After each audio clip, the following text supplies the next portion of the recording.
अब यहाँ से कभी भी क्लास मिस मत कीजिएगा, जानिए क्लास मिस कीजिएगा कहानी पूरा गड़बड़ हो जाएगा। करेंगे सबसे पहले आधुनिक भारत से पहले की कहानी जो है वो उत्तरकालीन है। कौन कालीन? उत्तरकालीन। उत्तरकालीन मुगल साम्राज्य की कहानी की बात करेंगे तो इसमें कंटिन्यू शासन देख रहे हैं।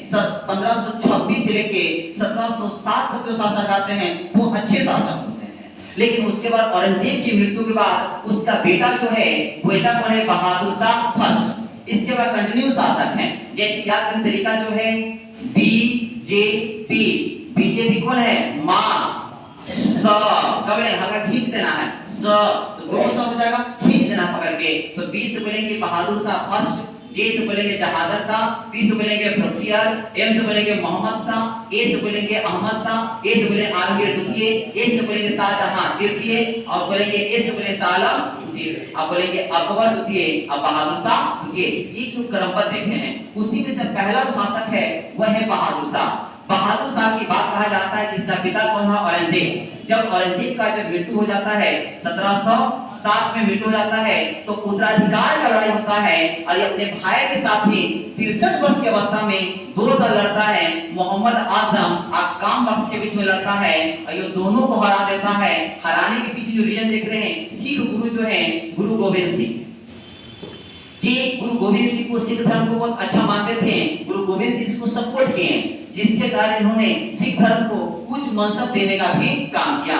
जब ये गद्दी पे जब बैठ जाते हैं, गद्दी बैठने के बाद इनका वास्तविक जो नाम देखे हैं उनका नाम है शाहजादा मुअज्जम, इनका वास्तविक नाम है। जब ये गद्दी बैठते हैं ना तब इनका नाम क्या हो जाता है? बहादुर शाह फर्स्ट।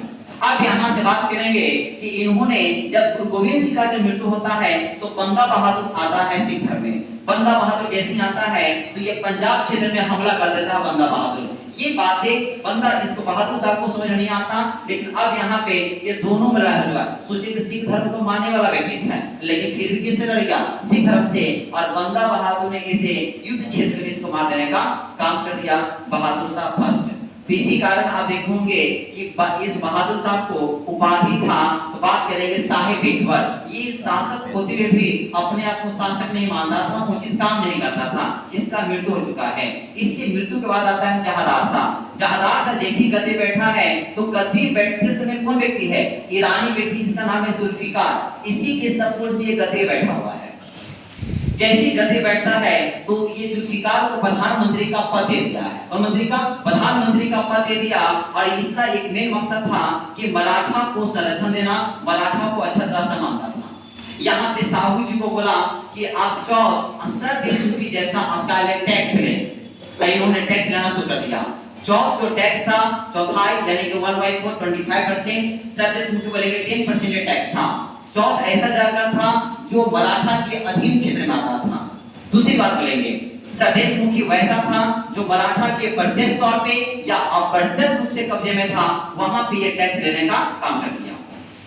यहां से बात करेंगे इसकी के क्षेत्र में एक वैश्या थी, नाम क्या था? लाली। लाली को पूरा अधिकार दिए था कि आप जो बोलिएगा हम मान लेंगे, अपने साम्राज्य में राज्य बोलने का अधिकार देने का काम किया।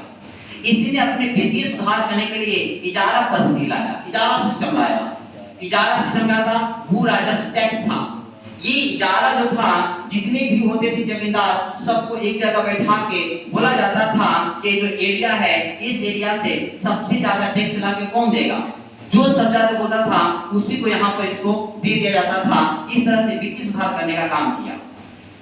जहादार साहब को यहाँ पे गद्दी पे हटाने का काम किया अपने हिसाब से, और यहाँ पे शासक किसको बना दिया है? तो बोलेंगे हम फरुखसियार को। किसको बना दिया है? फरुखसियार को। अब शासक है फरुखसियार। फरुखसियार जैसे ही गद्दी पे बैठता है तो गद्दी पे इसी क्रम में कहा जाता है कि इसको बनाने वाला जो व्यक्ति है ये नाम है सैयद बंधु, जिसे किंग मेकर के नाम से हम लोग जानते हैं।